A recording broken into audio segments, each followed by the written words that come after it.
Chronique de Sémour. Les docteurs de la loi voulurent tester Salomon pour éprouver son jeune âge, et afin d'empêcher son accession au trône à la mort du roi David. Le roi se disait en lui-même que, lorsqu'il verrait la grandeur de sa sagesse, il cesserait d'objecter qu'un être si jeune puisse contrer leurs décisions et les miennes. Et Salomon répondit à leurs questions par des réponses si parfaitement sages, que tous ceux qui se tenaient là, comprirent que tout cela fut planifié par le roi David afin de montrer que Salomon serait un digne successeur après lui.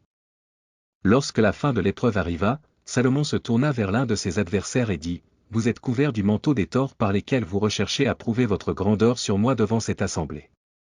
Aussi maintenant je vous poserai quelques questions qui peuvent facilement être répondues par celui qui possède intelligence et raison. Dites-moi ce qui est tout et ce qui n'est rien. Ce qui a de la valeur et ce qui n'est moins que rien. » Son adversaire ne trouva aucune réponse. Alors Salomon dit, « Dieu, le Créateur, et tout et le monde créé n'est rien, le vrai croyant est une valeur mais l'hypocrite n'est moins que rien. » Se tournant vers un autre il lui demanda, « Quel est le plus grand nombre et quel est le moindre nombre? Quel est le plus doux et quel est le plus amer ?» Mais il fut incapable de répondre. Et Salomon dit, « En plus grand nombre sont ceux qui doutent, peu nombreux sont ceux qui ont une ferme assurance dans la foi. Le plus doux est d'avoir une femme vertueuse, d'excellents enfants et une condition respectable. Le plus amer est d'avoir une femme irréconciliable, des enfants rebelles et la pauvreté. » Il s'adressa ensuite à un troisième adversaire et dit, « Quel est le plus laid et quel est le plus beau? Quel est le plus certain et quel est le moins certain ?» Et ces questions restèrent sans réponse. Alors il dit, « Le plus laid est quand un croyant devient un croyant, le plus beau est quand un pécheur se convertit, le plus certain est la mort et le jugement et le plus incertain est le sort de l'âme humaine à sa résurrection. » Il déclara, « Voyez que les hommes les plus âgés et les plus intelligents ne sont pas toujours les plus sages.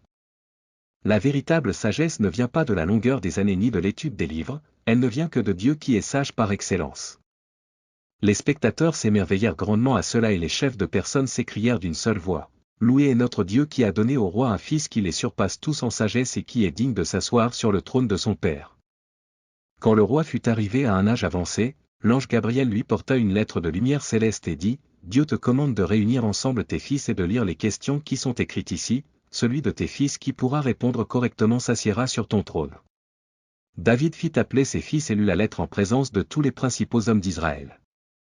Personne parmi eux ne fut capable d'énoncer une réponse à ces questions. Alors les enfants d'Israël tournèrent leurs yeux vers le jeune Salomon qui demanda à son père d'énoncer les questions une à une. David demanda, « Mon fils, qu'est-ce le plus beau au monde? » Salomon répondit, « Quand Dieu pardonne aux hommes et quand ils se pardonnent l'un l'autre. » Mon fils, qu'est-ce le plus doux au monde? L'amour, qui est l'esprit de Dieu dans sa création. Une nouvelle épreuve fut réclamée parce que les gens murmuraient du si jeune âge de Salomon et David ordonna que Salomon et les chefs de chaque tribu prennent une branche et écrivent leur nom dessus, celui dont la branche porterait fruit serait désigné successeur du roi. Les branches furent consignées et on mit une garde sur elles. Le lendemain matin ils les cherchèrent et seule la branche de Salomon porta fruit. Par ce signe le Seigneur fit connaître son intention de l'asseoir sur le trône de son père David. Si cette vidéo vous a captivé, faites-nous savoir en appuyant sur le pouce bleu et en vous abonnant à la chaîne pour être parmi les premiers à découvrir la suite.